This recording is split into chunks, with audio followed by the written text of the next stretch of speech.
నమస్కారం. రవి కిరణాల న్యూస్ స్వాగతం. ముందుగా ముఖ్యాంశాలు.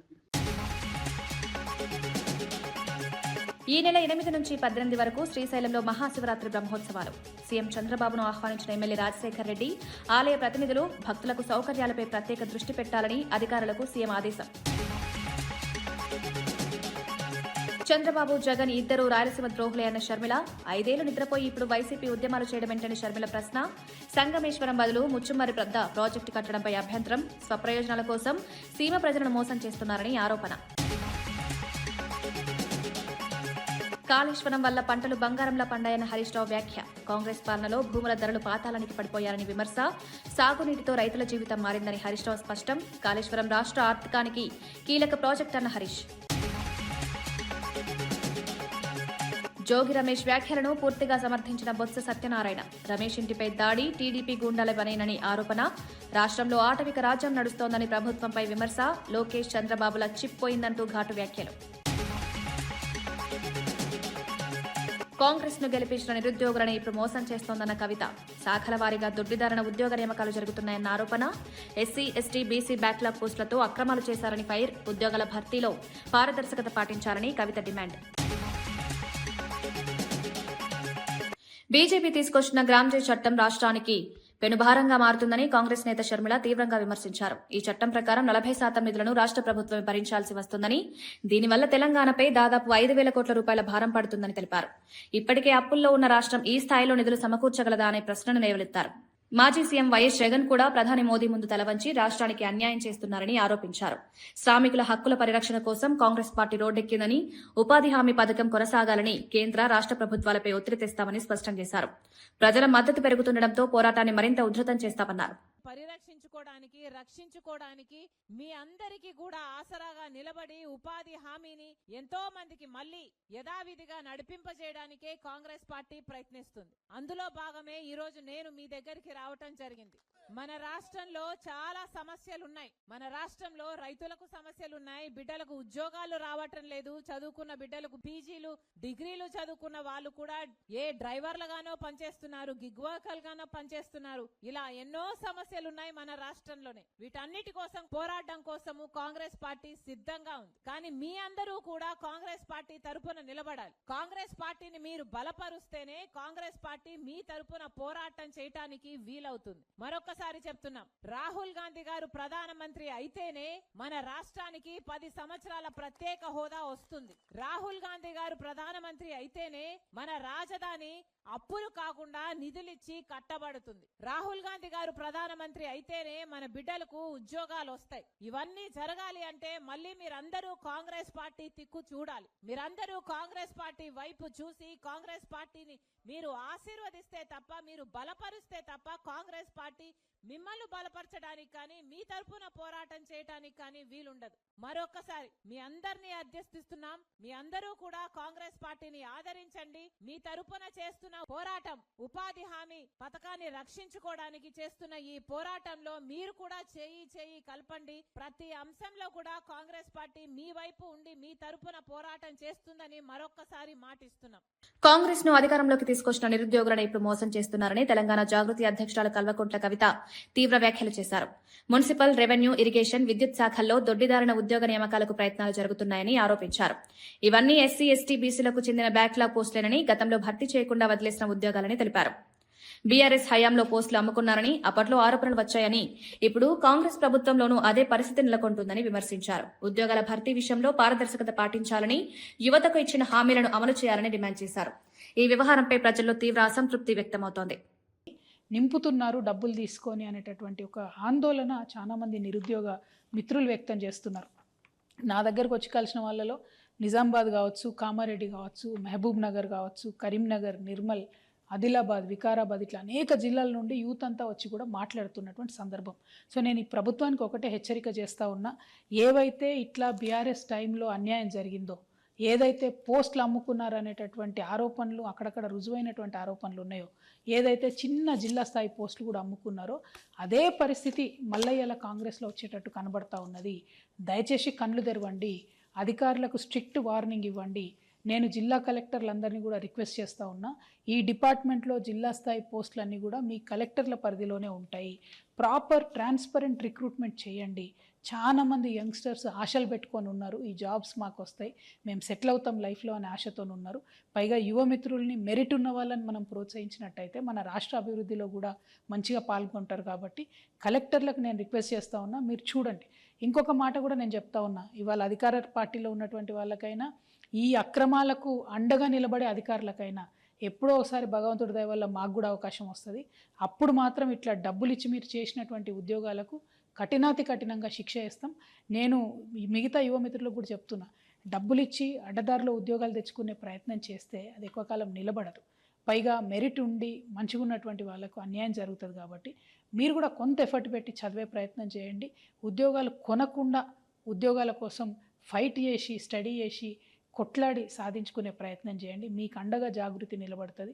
మెరిట్ స్టూడెంట్స్కి, పేద విద్యార్థులకి, ఉన్న అరెకరం మధ్యక్రమం పొలం అమ్ముకొని వచ్చి మీ మేధస్సు మీద మీరు డిపెండ్ అయ్యేటటువంటి మీ అందరికి కూడా జాగృతి అండగా నిలుస్తుందని చెప్పి తెలియజేస్తూ, ప్రభుత్వం కనువిప్పుతోని వెంటనే చూసుకోవాలి, కళ్ళు తెరవాలి, ఏమేం జరుగుతుందో జిల్లాలల్లో సీరియస్గా విచారణ చేయాలని చెప్పి నేను డిమాండ్ చేస్తూ ఉన్నాను.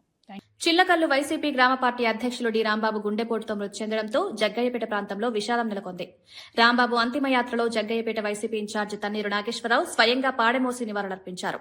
మాజీ ఎమ్మెల్యే మొండితోక జగన్మోహన్ రావు, జనసేన నేత సామినేని ఉదయభాను సహా పలువురు నేతలు భౌతిక కాయానికి నివాళులర్పించారు. పార్టీ కోసం నిరంతరం పనిచేసిన కార్యకర్తను కోల్పోవడం తీరని లోటని తెలిపారు. అంతిమయాత్రలో పెద్ద సంఖ్యలో పార్టీ శ్రేణులు పాల్గొన్నారు. ఆయన సేవలు మరవలేనివని నేతలు గుర్తు చేశారు. ఈ ఘటనతో గ్రామంలో తీవ్ర విషాద వాతావరణం నెలకొంది.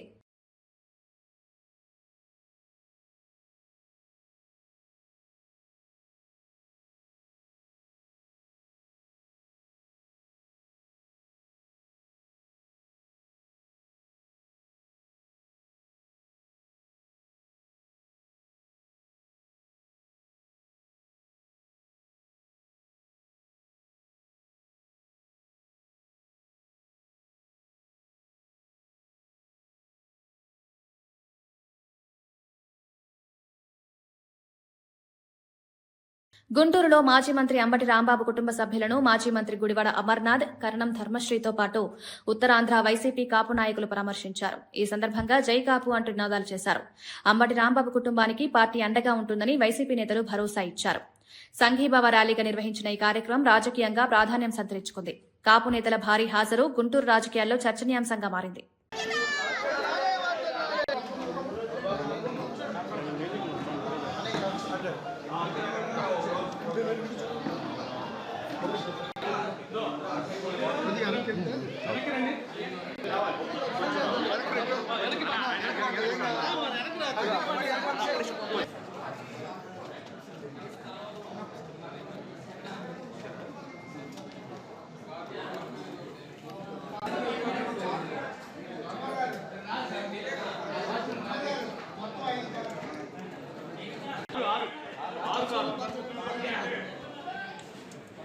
చూడండి మీరు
శ్రీశైల క్షేత్రంలో ఈ నెల 8 నుంచి 18 వరకు జరగనున్న మహాశివరాత్రి బ్రహ్మోత్సవాలకు ముఖ్యమంత్రి చంద్రబాబు నాయుడును ఆహ్వానించారు.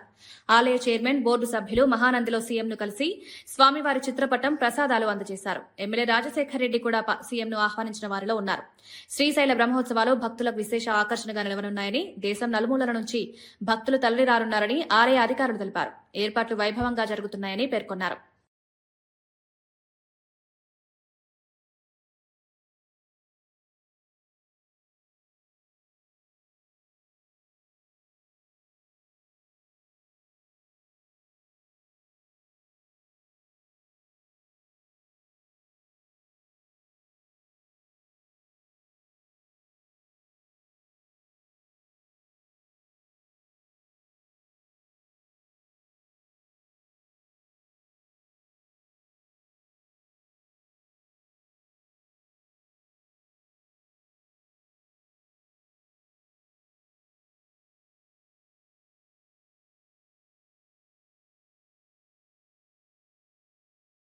వైసీపీ నాయకుడు రాంబాబు గుండెపోటుతో మృతి చెందడం పార్టీకి తీరని లోటని మాజీ మంత్రి పేర్ని నాని అన్నారు. ఈ మరణం తనను తీవ్రంగా కలిచివేసిందని తెలిపారు. రాంబాబు మరణాన్ని రాజకీయ లబ్ధి కోసం ఉపయోగించుకుంటూ పోలీసులు కుటుంబ సభ్యులను వేధించడం అత్యంత దుర్మార్గమని ఆగ్రహం వ్యక్తం చేశారు. మాజీ సీఎం వైఎస్ జగన్ ఈ ఘటనపై వెంటనే స్పందించి కుటుంబ సభ్యులతో ఫోన్లో మాట్లాడి పరామర్శించారన్నారు. ఈ ఘటనపై న్యాయపరమైన విచారణ జరిపించాలని డిమాండ్ చేస్తూ రాజకీయ కక్ష సాధింపుల కోసం మృతుల కుటుంబాలను ఇబ్బందులకు గురిచేయడం ప్రజాస్వామ్యానికి విరుద్దమని వ్యాఖ్యానించారు. అలాగే దొంగల రాంబాబు గారి యొక్క అకాల మరణం, హఠాన్ మరణానికి వైఎస్ఆర్ కాంగ్రెస్ పార్టీ చింతిస్తూ, బాధపడుతూ, ఆ కుటుంబానికి ధైర్యం చెప్తూ, రాంబాబుని తిరిగి తేలేమేమో కానీ, తెచ్చి ఇవ్వలేం కానీ, వైఎస్ఆర్ కాంగ్రెస్ పార్టీ జగన్మోహన్ రెడ్డి దగ్గర నుంచి చిలకలలోని చిన్న కార్యకర్త వరకు మీకు అండగా ఉంటాం. మీకు ధైర్యం కోల్పోకుండా మీకు ప్రతి దాంట్లో మేము అండగా ఉంటాం అని చెప్పైతే ధైర్యం చెప్పడానికి ప్రయత్నం చేశాం. రాంబాబు గారి ఆత్మకు శాంతి చేకూరాలని అయ్యా పోలీసు వారు ఎవరైతే ఈ వేధిస్తున్నారు, దినమన్నా ప్రశాంతంగా చేసుకోనండి. చిన్న కర్మ పెద్ద కర్మన్నా ప్రశాంతంగా చేసుకోనండి. అరే మాకు అనుమానం లేదు మరో అని చెప్పి కుటుంబం అంతా అల్లాడుతుంటే కూడా ఈ రకంగా చేయటం ఎంతవరకు? ఈ 3 సింహాలను అడగండి ఒకసారి. అది ధర్మం అధర్మం మీరు చేసే ఉద్యోగం అని ఎతో పలుకుతూ మరొకసారి రాంబాబు గారికి ఆత్మకు శాంతి చేకూరాలని, ఆ కుటుంబానికి, ఆ భార్యకి, అన్నదమ్ములకి, అక్క చెల్లెలకి, తండ్రికి, వృద్ధ వయసులో ఉన్న తండ్రికి భగవంతుడు మనోధైర్యాన్ని ఇవ్వాలని చెప్పని మనస్ఫూర్తిగా ప్రార్థిస్తూ జోహార్. తిరుపతి లడ్డూ తయారీలో ఉపయోగించిన నెయ్యి సరఫరాపై అనుమానాలు పెరుగుతున్నాయని వైసీపీ నేత మార్గాని భరత్ ప్రశ్నించారు. 4 ట్యాంకర్లను తొలుత తిరస్కరించి 2 రోజుల తర్వాత అదే నెయ్యిని వైష్ణవి డైరీ ద్వారా ఎందుకు వినియోగించారో సీఎం చంద్రబాబు సమాధానం చెప్పాలని డిమాండ్ చేశారు. భక్తుల విశ్వాసానికి సంబంధించిన అంశంలో పారదర్శకత అవసరమన్నారు. ఈ అంశంపై స్పష్టమైన వివరణ ఇవ్వకపోతే ప్రజల్లో అనుమానాలు మరింత పెరుగుతాయని తెలిపారు. తిరుమల ఆలయ ప్రతిష్టను కాపాడాల్సిన బాధ్యత ప్రభుత్వానిదేనని పేర్కొంటూ ఈ వ్యవహారంపై స్వతంత్ర విచారణ జరిపించాలని కోరారు. ఎంత అన్యాయంగా మాట్లాడుతూ ఉన్నాడు అంటే, తిరుమల లడ్డూ ప్రసాదంలో బాత్రూంలో వాడే కెమికల్స్ వాడారని ఆయన మాట్లాడుతూ ఉన్నాడు. అసలు మీది నోరా లేకపోతే ఇంకేమన్నా అనాలా అని అడుగుతా ఉన్నా. నిజంగా ఒక్క మాట అయితే చెప్తున్నా, మా హయాంలో 2019 నుంచి 24 దాకా మా హయాంలో ఏదైతే శాంపిల్స్ తీశారో, నేను ఇవాళ అడుగుతా ఉన్నా, 4 ట్యాంకర్స్ రిజెక్ట్ చేశారు కదండి. ఆ రిజెక్ట్ చేసిన ట్యాంకర్స్ డేట్స్ నేను చెప్తున్నా. 6/7/2024 2 ట్యాంకర్స్ రిజెక్ట్ చేశారు. ఎక్కడైతే ఏఆర్ డైరీ నుంచి వచ్చిన ట్యాంకర్స్. మళ్ళీ అదేవిధంగా 12/7/2024 ఇంకొక 2 ట్యాంకర్స్ రిజెక్ట్ చేశారు. 4 ట్యాంకర్స్ రిజెక్ట్ చేశారు కదా. ఆ 4 ట్యాంకర్స్ కూడా ఏఆర్ డైరీ రిజెక్ట్ చేసినవి మళ్ళీ ఒక 2 రోజుల కాల వ్యవధిలో వైష్ణవి డైరీ ద్వారాగా మళ్ళీ సేమ్ అయ్యే ట్యాంకర్లు వచ్చినప్పుడు ఆ యొక్క గీని మహాప్రసాదంలో ఎందుకు వాడారు చంద్రబాబు నాయుడు గారు అని మీరు దానికి ప్రశ్నకి సమాధానం చెప్పాలా. ఇప్పుడు అందులో అడల్టరేటెడ్ గా ఉంది కాబట్టే దాన్ని రిజెక్ట్ చేశారు కదా. మీ హయాంలో చంద్రబాబు నాయుడు గారు ప్రభుత్వం వచ్చిన తర్వాత మరి రిజెక్ట్ చేసినప్పుడు మళ్ళీ అదే ట్యాంకర్స్ వేరే రూపేణ వచ్చినప్పుడు ఎలా వాడారు? అప్పుడు ఉన్న ఎగ్జిక్యూటివ్ ఆఫీసర్ ఈఓని పైన మీరు ఏం యాక్షన్ తీసుకున్నారు? తిరుమల బోర్డు అసలు బోర్డు పైన గవర్నమెంట్ యాక్షన్ తీసుకోవాలి కదా. ఇండిపెండెంట్ బాడీ అయినప్పటికీ కూడా అడల్టరేటెడ్ గీ అని మీరు ఉద్ఘాటించారు, చంద్రబాబు నాయుడు గారు ఉద్ఘాటించారు. ఉద్ఘాటించినప్పుడు రాష్ట్ర ముఖ్యమంత్రిగా మీకు ఏం బాధ్యత ఉంది? మీరు ఎందుకు? మంచిర్యాల జిల్లా బెల్లంపల్లిలోని బాలిక వసతి గృహంలో ఫుడ్ పాయిజన్ ఘటన కలకలం రేపింది. రాత్రి వండిన మీల్ మేకర్ కర్రీలో పురుగులు ఉన్నాయని విద్యార్థులను ఫిర్యాదు చేసినా వార్డెన్ పట్టించుకోలేదని ఆరోపణలు వినిపిస్తున్నాయి. ఫలితంగా సుమారు 40 మంది విద్యార్థినులు తీవ్ర అస్వస్థతకు గురయ్యారు. కొందరు వంతులు చేసుకుని స్పృహ కోల్పోవడంతో స్థానికులు వెంటనే వారిని ఆసుపత్రికి తరలించారు. నిర్లక్ష్యం వహించిన వార్డెన్పై తక్షణ చర్యలు తీసుకోవాలని విద్యార్థి సంఘాలు డిమాండ్ చేస్తున్నాయి. బాలికల ఆరోగ్యంతో చెలగాటమాడిన బాధ్యులపై కఠిన చర్యలు తీసుకోవాలని కోరుతున్నారు.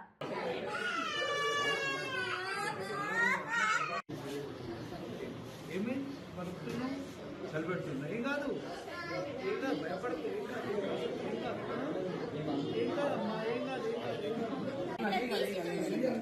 తీసి చూస్తే అందులో 5-6 పురుగులేదు. అయితే ఇక అందరూ తీసి చూసేసరికి అందరికీ ఇది మాది అబద్ధం అంటారని మేము తినకుండానే బాక్స్ పెట్టి వచ్చాము సార్. అయితే మేడంని హాస్పిటల్కి 108కి కాల్ చేయండి మేడం అని చెప్తే మేడం అన్న పరుగు పోతుంది అని వీళ్ళకి అందరికి ఒక్కొక్క ఇంజక్షన్ వేసి ఒక్కొక్క టాబ్లెట్ వేసింది. మేడంకి 7:30కి కాల్ చేసి 10కి వచ్చింది.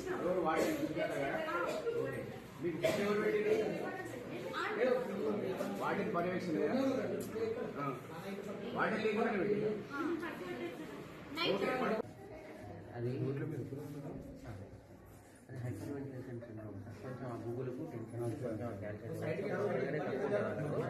ఈ టెన్షన్కి కొంచెం ఇట్లా అయిపోయింది. వాళ్ళకు పాయిజన్ అయితే అయింది. ట్రీట్మెంట్ అయితే తీసుకున్నాం. ఇది కూడా చూస్తాం. ఎవరికి ఇబ్బంది కాకుండా చూడండి. ఇక్కడ ఏమన్నా మీకు ప్రాబ్లం అనిపిస్తే జిల్లా హాస్పిటల్ పంపించేద్దాం. లవ్ జిహాద్ ను అడ్డుకోవాలని, హిందూ అమ్మాయిల భద్రతను కాపాడుకోవాలని బీజేపీ ఎంపీ తేజస్వి సూర్య వ్యాఖ్యానించారు.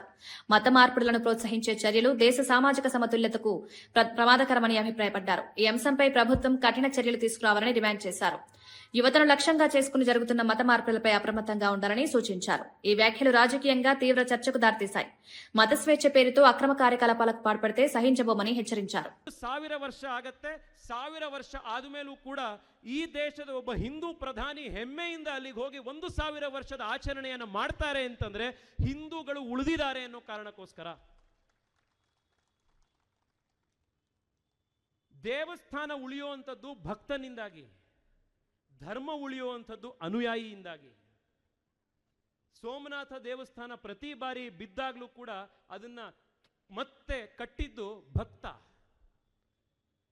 ಹಿಂದೂಗಳನ್ನ ಸಂಖ್ಯೆಯಲ್ಲಿ ನಾವು ಉಳಿಸ್ಕೊಳ್ಬೇಕಾಗಿದೆ. ಮತಾಂತರವನ್ನು ವಿರೋಧ ಮಾಡಬೇಕಾಗಿದೆ. ಜೊತೆಗೆ ಯಾರ್ಯಾರು ವಾಪಸ್ಸು ಮಾತೃಧರ್ಮಕ್ಕೆ ಬರೋದಕ್ಕೆ ಬರ್ತಾರೋ ಅವರನ್ನು ಕೂಡ ಎರಡೂ ಕೈಯನ್ನು ಆಲಂಗನೆ ಮಾಡಿ ಅವರನ್ನು ಮತ್ತೆ ಮಾತೃಧರ್ಮಕ್ಕೆ ಕರ್ಕೊಂಡು ಬರಬೇಕಾಗಿರುವಂತಹ ಕೆಲಸವೂ ಕೂಡ ಆಗಬೇಕಾಗಿದೆ. ಹಿಂದೂ ಸಮಾಜವಾಗಿ ಸಾಮಾಜಿಕವಾಗಿ ನಾವು ಮಾಡಬೇಕಾಗಿರುವಂತಹ ಈ ಕೆಲಸಗಳಿದೆ. ಅದರ ಜೊತೆಗೆ ಕಡೆಯದಾಗಿ ಬೇರೆ ಮತಗಳಲ್ಲಿ they are a self-contained political system. Hindu ಧರ್ಮದಲ್ಲಿ ರಾಜಕೀಯ ಮತ್ತು ಧಾರ್ಮಿಕ ಆಧ್ಯಾತ್ಮಿಕತೆ ಎರಡು ಬೇರೆ ಬೇರೆ ಇದೆ. ಬೇರೆ ಮತಗಳಲ್ಲಿ ಧಾರ್ಮಿಕತೆ ಅಥವಾ ಅದರಲ್ಲಿ ಏನು ರಿಲಿಜಿಯಾಸಿಟಿ ಅಂಡ್ ಥಿಯೋಕ್ರಸಿ ಎರಡೂ ಕೂಡ ಒಟ್ಟಿಗೆ ಇದೆ. ನಮ್ಮಲ್ಲದಿಲ್ಲ. ఆద్రింద హిందుత్వద హైదరాబాద్ ఫోరెన్సిక్ ల్యాబ్ లో జరిగిన అగ్ని ప్రమాదం అనుమానాలకు తావిస్తోంది. కీలక డాక్యుమెంట్లు మాయం చేసేందుకే ఈ ప్రమాదం జరిగిందా అనే సందేహాలు వ్యక్తమవుతున్నాయి. ఓటుకు నోటు కేసుకు సంబంధించి ఆధారాలు కూడా అక్కడే ఉన్నాయన్న ప్రచారం ఊపందుకుంది. షార్ట్ సర్క్యూట్ కారణంగానే అగ్ని ప్రమాదం జరిగిందని అధికారులు చెబుతున్నప్పటికీ ప్రజల్లో అనుమానాలు తొలగడం లేదని. ఫోరెన్సిక్ ల్యాబ్ నేర పరిశోధనకు కీలక కేంద్రం కావడంతో ఈ ఘటనకు మరింత ప్రాధాన్యం ఏర్పడింది. పూర్తిస్థాయి విచారణ జరిపి నిజాలు బయటకు తేవాలని విపక్షాలు డిమాండ్ చేస్తున్నాయి.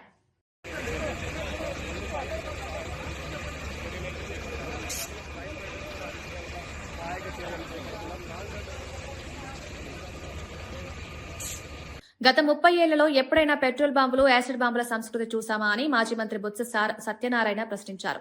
జోగి రమేష్ ఇంటిపై జరిగిన దాడిని తీవ్రంగా ఖండించారు. ఇతర ప్రాంతాల నుంచి అల్లరి మూకలను తీసుకొచ్చి కావాలని దాడులు చేయించారని ఆరోపించారు. ఇలాంటి దాడులు సమాజానికి చాలా ప్రమాదకరమని, రాజకీయ విభేదాలు హింసాత్మకంగా మార్చడం రాష్ట్రానికి మంచిది కాదన్నారు. ప్రజాస్వామ్యంలో భిన్నాభిప్రాయాలకు చోటుండాలని, కానీ దాడులు చేయడం ఎట్టి పరిస్థితుల్లోనూ సమర్థనీయం కాదని స్పష్టం చేశారు. దాడుల వెనుక ఉన్న వారిని గుర్తించి కఠిన చర్యలు తీసుకోవాలని డిమాండ్ చేశారు. ఈ రాష్ట్రంలో పరిపాలన అనేది ఉందా,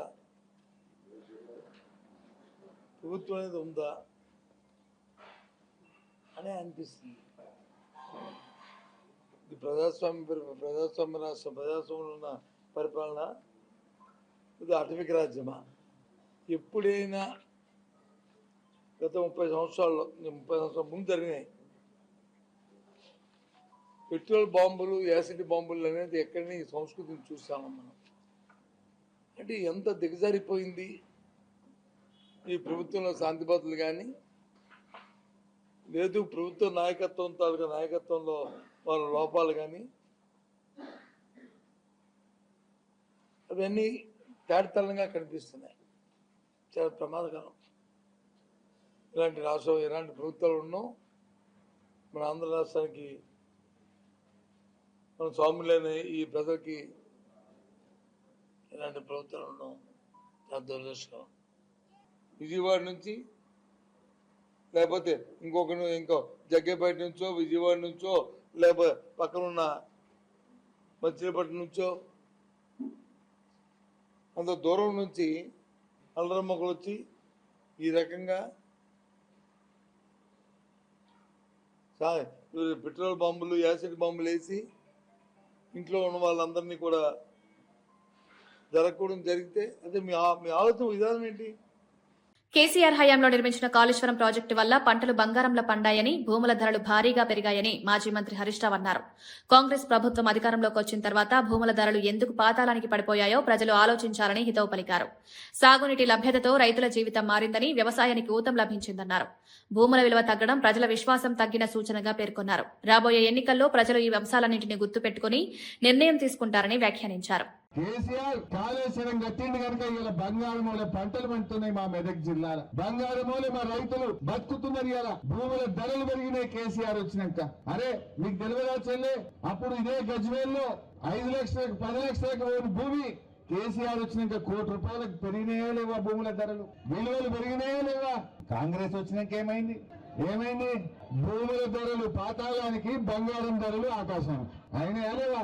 రేవంత్ రెడ్డి ఏమన్నాడు? కళ్యాణ లక్ష్మి ₹1,00,000 ఇచ్చిండు కేసీఆర్, నేను తులం బంగారం కలుపుతా. కలిపిండు ఎవరికన్నా? వచ్చిన ఎవరికన్నా? ఆ కళ్యాణ లక్ష్మి చెక్కు కూడా చక్కగొత్తలేదు. బంగారం ఇయ్యలేదు కానీ బంగారం ధరలు మాత్రం ఆకాశాన్ని అంటున్నాయి. భూముల ధరలు పాతాళానికి అంటున్నాయి. ఎవరైనా బిడ్డ పెండ్లు ఉన్నది, ఇంట్లో లగ్గం ఉన్నది, దవాఖాన ఉన్నది అని ఏదైనా ఒక అర్ధ ఎకరం అమ్ముకుందామంటే అసలు కొనటోడు ఉన్నాడా? ప్లాట్ అమ్ముకుందామంటే ఎవరైనా కొనటోడు ఉన్నాడా? ఇలా గజ్వేల్లో 100-150 షటర్లు కిరాయికి పడ్డాయి. టూలెట్ బోర్డులు కనబడుతున్నాయి. గిరాయికి అయితే లేదు. గజ్వేల్ను ఆగం చేసి 2047 నాటికి వికసిత్ భారత్ నిర్మాణమే లక్ష్యంగా కేంద్ర బడ్జెట్ రూపొందించబడిందని కేంద్ర మంత్రి రామ్మోహన్ నాయుడు తెలిపారు. రాజమహేంద్రవరంలో మీడియాతో మాట్లాడిన ఆయన, ప్రధాని మోదీ నాయకత్వంలో దేశం అనేక సంస్కరణలు సాధించిందన్నారు. యువత ఆశయాలు, ఆకాంక్షలు ప్రతిబింబించేలా బడ్జెట్ రూపొందించిందని చెప్పారు. వచ్చే 20 ఏళ్ల పాటు 7% వృద్ధి రేటు కొనసాగించే దిశగా ఆర్థిక విధానాలు రూపొందించాయని వివరించారు. ఈ బడ్జెట్ దేశాన్ని ఆర్థికంగా బలోపేతం చేస్తుందని అభిప్రాయపడ్డారు. భారతీయులు వాళ్ళ భవిష్యత్తుని నిర్ణయించే విధంగా ఈ కేంద్ర బడ్జెట్ పెట్టారనేది గర్వంగా ఈ సందర్భంగా తెలియజేసుకుంటున్నాను. 7% వృద్ధి రేటుతో గత 12 సంవత్సరాలుగా మనం భారతదేశం ముందుకు నడుస్తుంది. ఈ 7% గ్రోత్ని మనం అచీవ్ చేసుకోవాలి భవిష్యత్తులో కూడా అనంటే ఖచ్చితంగా దాని మీద కూడా దృష్టి పెట్టుకొని మనం కొన్ని నిర్ణయాలు తీసుకోవాలి.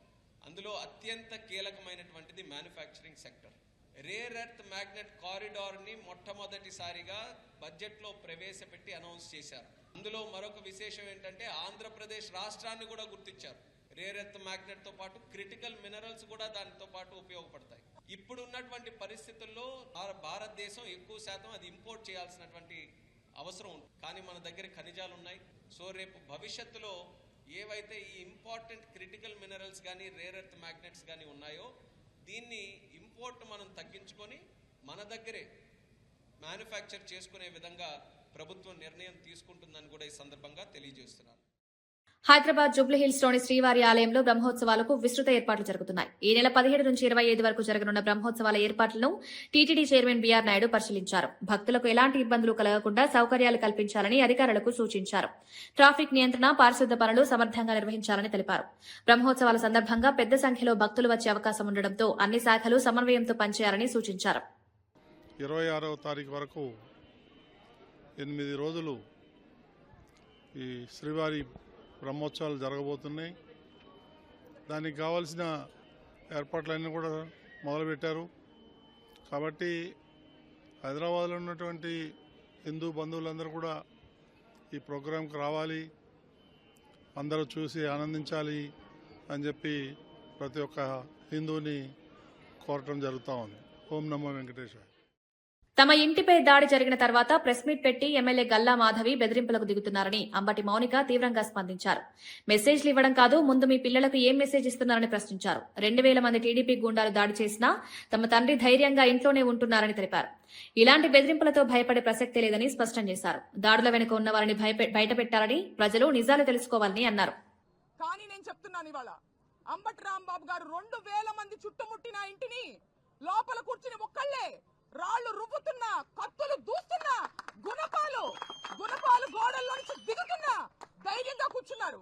ఆ ధైర్యం ఎక్కడిది? వ్యవస్థ మీద ఉన్నటువంటి నమ్మకమే ఆయనకు ఆ ధైర్యం ఇచ్చిందని నేను నమ్ముతున్నాను.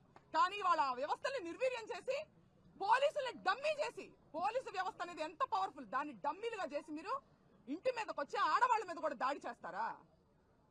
మీరు గమనించుకోవాలి. అలాగే నేను పవన్ కళ్యాణ్ గారిని, చంద్రబాబు నాయుడు గారిని ఇద్దరిని నేను లా అండ్ ఆర్డర్ని కాపాడమని నేను అడగడం జరిగింది. నేను అడిగితే మమ్మల్ని వాళ్ళు ప్రశ్నిస్తున్నారు. పవన్ కళ్యాణ్ గారు మీరు ఇప్పుడు గుర్తొచ్చారా, మీకు ఇప్పుడు గుర్తొచ్చారా అని మమ్మల్ని ప్రశ్నిస్తున్నారు. నేను వాళ్ళని సూటిగా అడుగుతున్నా, పవన్ కళ్యాణ్ గారిని తల్లిని తిట్టి మీరు ఓట్ల కోసం వచ్చేసరికి మీకు పవన్ కళ్యాణ్ గుర్తు రావచ్చునా? మాకు మటుకు లా అండ్ ఆర్డర్ని కాపాడడానికి పవన్ కళ్యాణ్ గారు డిప్యూటీ సీఎంగా ఉన్నప్పుడు మేము అడగకూడదు ఆయన్ని? ఇదే న్యాయం అని నేను అడుగుతున్నా. నన్ను ప్రశ్నించే వాళ్ళందరినీ నేను అడుగుతున్నాను. మీరు పవన్ కళ్యాణ్ తిట్టినటువంటి వ్యక్తులని వాటేసుకుని మీరు నన్ను ఈ ప్రశ్న అందిస్తున్నారని సంధిస్తున్నారు. ఈ ప్రశ్న నాకు, నేను నా పర్సనల్ రికమెండేషన్ కోసమో ఏదో ఫ్యామిలీ రికమెండేషన్ కోసమో నేను ఆయన అడగలేదండి. నేను అడిగింది లా అండ్ ఆర్డర్ ని కాపాడమని ఒక డిప్యూటీ సీఎం గా ఆయన నేను అడిగాను. తద్వారా అంబటి రాంబాబు గారు ఇతరులు కాపాడబడతారు లా అండ్ ఆర్డర్ ని కాపాడినప్పుడు. దీన్ని మీరు ఒకసారి మీరు ఆలోచించుకోవాలి. మీ మనస్సాక్షికి దీన్ని వదిలేస్తున్నాం.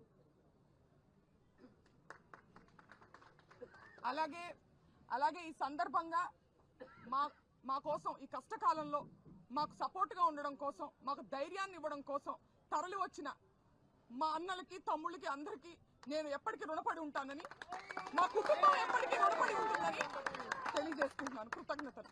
వార్తలు ముగించే ముందు ముఖ్యాంశాలు మరోసారి. ఈ నెల 8 నుంచి 18 వరకు శ్రీశైలంలో మహాశివరాత్రి బ్రహ్మోత్సవాలు. సీఎం చంద్రబాబును ఆహ్వానించిన ఎమ్మెల్యే రాజశేఖర్ రెడ్డి, ఆలయ ప్రతినిధులు భక్తులకు సౌకర్యాలపై ప్రత్యేక దృష్టి పెట్టాలని అధికారులకు సీఎం ఆదేశం. చంద్రబాబు, జగన్ ఇద్దరు రాయలసీమ ద్రోహులే అన్న షర్మిల, 5 ఏళ్లు నిద్రపోయి ఇప్పుడు వైసీపీ ఉద్యమాలు చేయడం ఏంటని షర్మిల ప్రశ్న. సంగమేశ్వరం బదులు ముచ్చుమర్రి పెద్ద ప్రాజెక్టు కట్టడంపై అభ్యంతరం. స్వప్రయోజనాల కోసం సీమ ప్రజలను మోసం చేస్తున్నారని ఆరోపణ. కాళేశ్వరం వల్ల పంటలు బంగారంలా పండాయన్న హరీష్ రావు వ్యాఖ్య. కాంగ్రెస్ పాలనలో భూముల ధరలు పాతాళానికి పడిపోయారని విమర్శ. సాగునీటితో రైతుల జీవితం మారిందని హరీష్ రావు స్పష్టం. కాళేశ్వరం రాష్ట్ర ఆర్థికానికి కీలక ప్రాజెక్ట్ అన్న హరీష్. జోగి రమేష్ వ్యాఖ్యలను పూర్తిగా సమర్థించిన బొత్స సత్యనారాయణ. రమేష్ ఇంటిపై దాడి టీడీపీ గూండాల పనేనని ఆరోపణ. రాష్ట్రంలో ఆటవిక రాజ్యం నడుస్తోందని ప్రభుత్వంపై విమర్శ. లోకేష్, చంద్రబాబుల చిప్ పోయిందంటూ ఘాటు వ్యాఖ్యలు. కాంగ్రెస్ ను గెలిపించిన నిరుద్యోగులను ఇప్పుడు మోసం చేస్తోందన్న కవిత. శాఖల వారీగా దొడ్డిదారణ ఉద్యోగ నియామకాలు జరుగుతున్నాయన్న ఆరోపణ. ఎస్సీ, ఎస్టీ, బీసీ బ్యాక్లాగ్ పోస్టులతో అక్రమాలు చేశారని ఫైర్. ఉద్యోగాల భర్తీలో పారదర్శకత పాటించాలని కవిత డిమాండ్. ఇవి ఈనాటి వార్తా విశేషాలు. మరో బులెటిన్లో మళ్ళీ కలుద్దాం. నమస్కారం.